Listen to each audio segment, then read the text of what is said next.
गांव ढोलकपुर में 7 बीघा जमीन की मालकिन राधा रहती थी, जो अब 75 वर्ष की उम्र को पार कर गई थी। गांव के सब लोग उन्हें बूढ़ी काकी कहते थे। बूढ़ी काकी के पति का देहांत हुए करीब 40 बरस बीत चुके थे। काकी का एक लड़का व एक लड़की थी, जिसमें से लड़के का निधन कुछ 10-12 वर्ष पहले ही हुआ था। अब घर में बूढ़ी काकी अकेले अपना जीवन बीता रही थी। बूढ़ी काकी के जेठ का लड़का अब एकमात्र उसका सहारा था, क्योंकि उम्र के इस पड़ाव में बूढ़ी काकी अब काम धाम कुछ नहीं कर सकती थी। तो एक दिन उसने अपने भतीजे प्रकाश को बुलाया और कहा, बेटा प्रकाश, अब मेरी हालत ठीक नहीं रहती। ये घुटने अब मेरा बिल्कुल साथ नहीं देते हैं। मुझे क्यों बुलाया काकी? मैं अपनी जमीन तुम्हारे नाम कर दूं तो क्या तुम मुझे 2 वक्त का स्वादिष्ट खाना खिला सकते हो? काकी, मैं कमला से पूछकर बताता हूँ। तभी प्रकाश अपनी पत्नी कमला से पूछने के लिए जाता है। प्रकाश के परिवार में 2 लड़के और सबसे छोटी लड़की थी। उसकी लड़की गीता बहुत दयालु और उसके विपरीत दोनों लड़के बड़े शरारती व झगड़ालू प्रकृति के थे। प्रकाश अपनी पत्नी से बूढ़ी काकी द्वारा कही गई बातें बताता है तो कमला झट से राजी हो जाती है।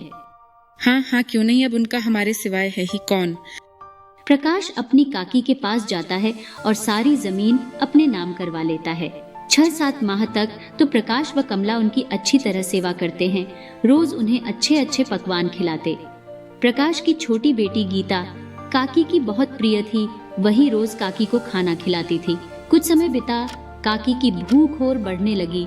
जब भी कोई बाजार से खाने का सामान लाता तो काकी लालची नजरों से उसको देखा करती थी। काकी को खाने का बहुत शौक था। धीरे धीरे प्रकाश व कमला ने उन्हें ढंग से खाना देना कम कर दिया। जमीन नाम कराते समय तो बड़ी बड़ी बातें कर रहा था। काकी, खाना दे तो रहे तुम्हें। घर में कमला को काम ज्यादा रहता है तो देर हो जाती है। इस तरह प्रकाश ने अपना पल्ला झाड़ लिया। हाय मेरी मजबूरी, अगर मैं संपत्ति ना देती तो आज मेरा ये हाल नहीं होता। इसमें किसका दोष है, प्रकाश या कमला का? कमला स्वभाव से तीव्र थी, पर दया धर्म के कारण वह भगवान से बहुत डरती थी।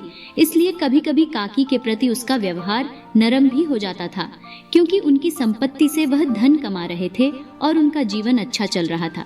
इसी खुशी में प्रकाश ने अपने बड़े बेटे की सगाई पास के ही गांव प्रेमपुर में लता से कर दी और मेहमानों को घर पर खाने व सगाई समारोह के लिए बुलाया। घर के पास ही बगीचे में खाना बनाने की भट्टियां चल रही थीं। कचौरी, इमरती, गुलाब जामुन, पूड़ी और 2 तरह की सब्जियां बन रही थीं, जिसकी स्वादिष्ट महक चारों तरफ फैल रही थी। यही घी व मसाले की सुगंध चारों ओर से होती हुई बूढ़ी काकी की कोठरी में महक भरी लपटें महका रही थी। वे मन ही मन विचार कर रही थी कि इतनी देर हो गई, कोई भोजन लेकर नहीं आया। मालूम होता है सब लोग भोजन कर चुके और मेरे लिए कुछ न बचा।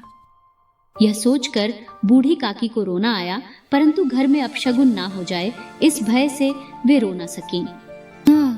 कैसी सुगंध आ रही है। अब मुझे कौन पूछता है, अब तो रोटियों के ही लाले पड़े हैं। तब ऐसा भाग्य कहाँ कि भरपेट पुड़िया, कचौड़ियाँ और मिठाइयाँ मिले। यह विचार कर उन्हें रोना आया, परंतु कमला के डर से उन्होंने फिर मौन धारण कर लिया।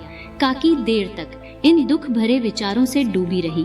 पुड़ियों और पकवानों की भूख बढ़ाने वाली महक उनके मुंह में पानी ला रही थी। जवानी में खाई पुड़ियों मिठाइयों का स्वाद उन्हें रह रहकर याद आ रहा था। किसे पुकारूं? ये भूख तो बढ़ती ही जा रही है। आज तो गीता बेटी भी नहीं आई। दोनों लड़के भी तो दिखाई नहीं दे रहे हैं। क्यों ना चलकर देखूं कि क्या क्या पक रहा है। बूढ़ी काकी से रहा नहीं गया और घसीटते घसीटते वहां बगीचे में पहुंच गई, जहां पुड़ियों की छन छन की आवाज आ रही थी। बूढ़ी काकी एक टक लगाए बस खाने को ही देखे जा रही थी। तभी कमला ने बूढ़ी काकी को कढ़ाइयों के पास बैठे हुए देखा तो कोठरी में बैठते हुए क्या दम घुट रहा था। अभी भगवान को भोग नहीं लगाया, मेहमानों ने नहीं खाया, तब तक धीरज न रख सकी। गांव वाले देखेंगे तो कहेंगे कि बुढ़िया को भरपेट खाने को नहीं देते होंगे।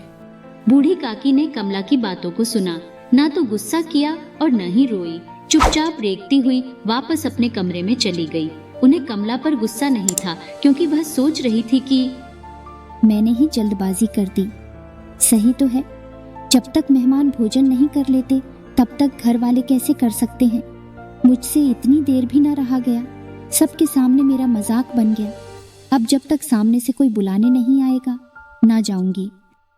मन ही मन बूढ़ी काकी ने विचार कर बुलावे की प्रतीक्षा करने लगी, परंतु मेहमानों के लिए बने पकवानों की महक ने उनकी बड़ी परीक्षा ली। उनको एक एक मिनट, एक एक घंटे के समान लग रहा था।